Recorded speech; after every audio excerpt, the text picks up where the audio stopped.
भगवान ने मुरली बजाया कि भगवान पिता रात्रि, भगवान पिता रात्रि शरदोत्फुल्ल मल्लिका विक्षरन्तं मनश्चक्रे योग मायामुपाश्रितः।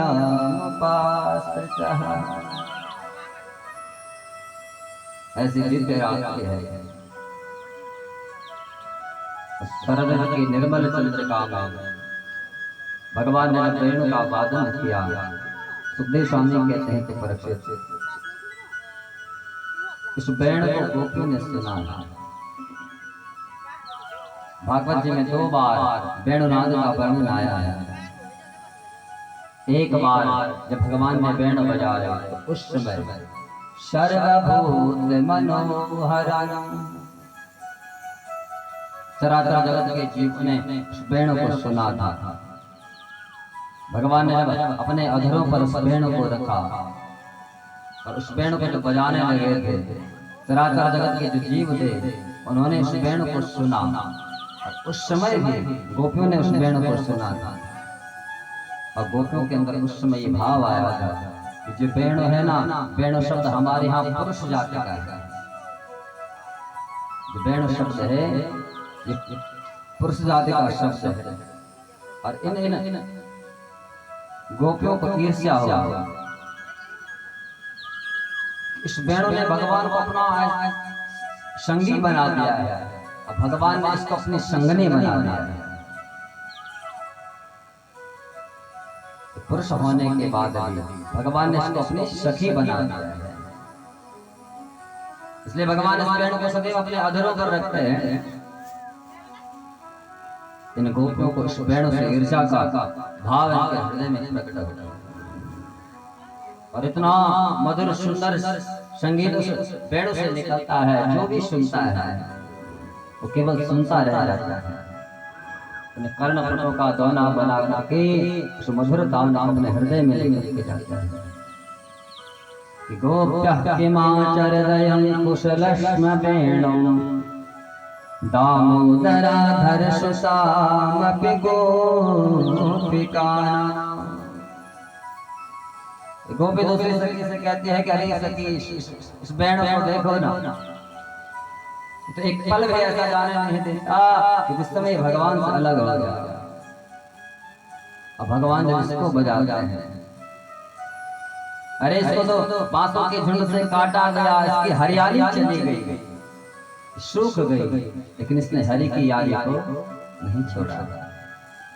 अश्वंदनं गतिमतं पुलकस्तरुणा। भगवान जब वेणु बजाते हैं तो वृक्ष सुनते हैं। और वृक्ष जब उस मधुर तान को सुनते हैं तो वृक्ष में रोमांच होने लगता है।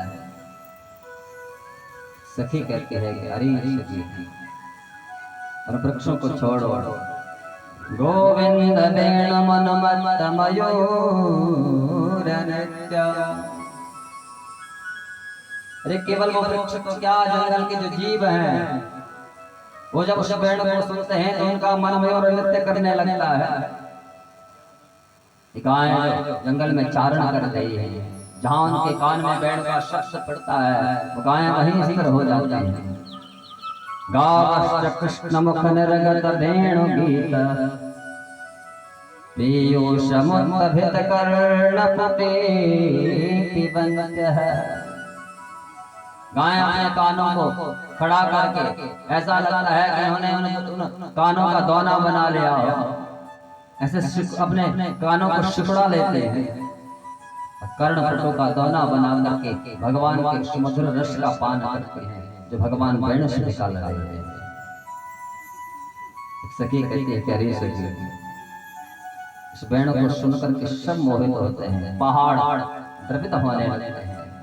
नद्यस्त सदा तदपधार मुकुंद गीत है।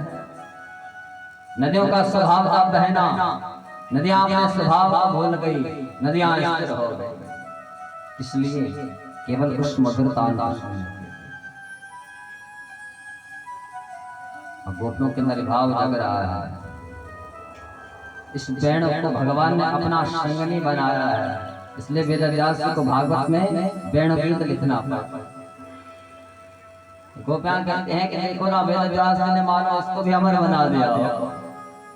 निशम्य गीतम तदनंग वर्धनम ब्रजस्त्रिया कृष्ण गृहीत मानसा। भगवान ने ऐसा सुंदर मधुर संगीत मुरली से बजाया है। एक गोपी घर में खाना बना रही थी, आग जला रही है चूल्हे में, लकड़ियां लगा रही है, अपने बच्चों के लिए खाना बना रही है।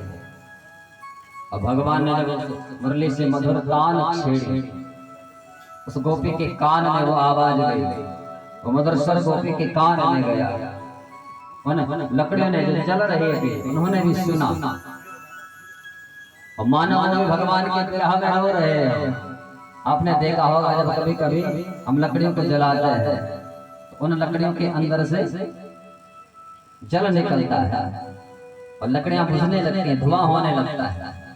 तो गोपी कहते हैं भगवान, अरे ये मुरली तो बजा रहा है, लेकिन उस समय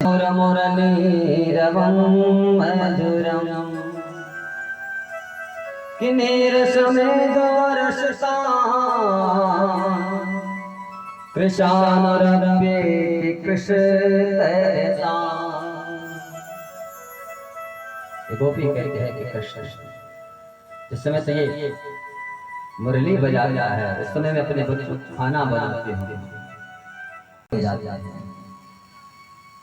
तो सुखदेव स्वामी कहते हैं कि अन्य जो गोपियां हैं उन गोपियों की ईर्ष्या हो रही है।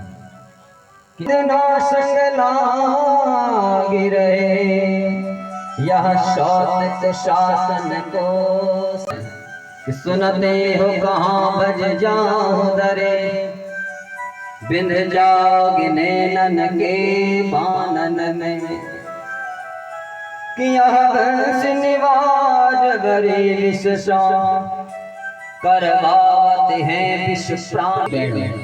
जब ये इससे मधुर तान छेड़ता है, यहाँ हृदय में ऐसा लगता है किसी ने जहर घोल दिया। दूसरी शक्ति कहती है कि अब क्या क्या क्या भगवान ने हमको अपना बनाया है, हमको छोड़ दिया, हम तो दूर चले गए हैं।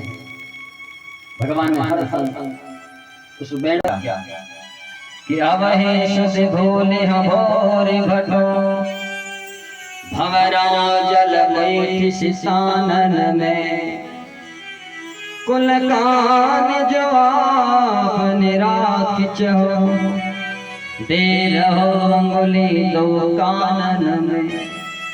कागज के काम करते हैं जिस समय कृष्ण की बंसी को बजाया जाता है, हृदय में उसके प्रति वो द्वेष का भाव है, ये उससे अच्छा एक काम करते हैं ना कि ये बंसी है ना इसको जड़ से ही नष्ट कर देते हैं। बांस के समूह में उत्पन्न ये बांस, ये हम बांसों को ही जड़ से नष्ट कर देते हैं। और ना है जो बजाए वाला इस हृदय भवन में वो विश्व घुलेगा। दूसरी शक्ति आ रहा, उसने कहा कि काम करते इस बंसी से ही पूछते हैं कि तूने आखिर ऐसा कौन सा तप किया था, तूने ऐसा कौन सा साधना किया था कि भगवान ने तुझको अपना बना दिया। ये गोपियां इकट्ठा होकर के बांसुरी के पास, तूने ऐसा कौन सा तप किया है जो भगवान ने तुझे अपना बनाया है।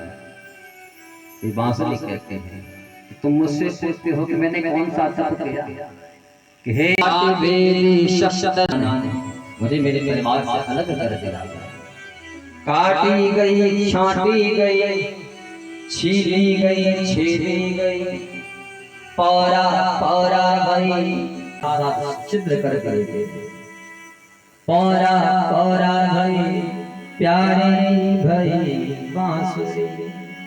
यही तो मेरा तप है, अपने कुल से अलग हो गया, अपने कुल से अलग चला गया।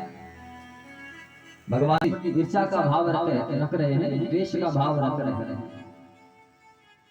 इसने इतना तप किया और इतना तप करने के बाद भगवान ने इसको अपना माना।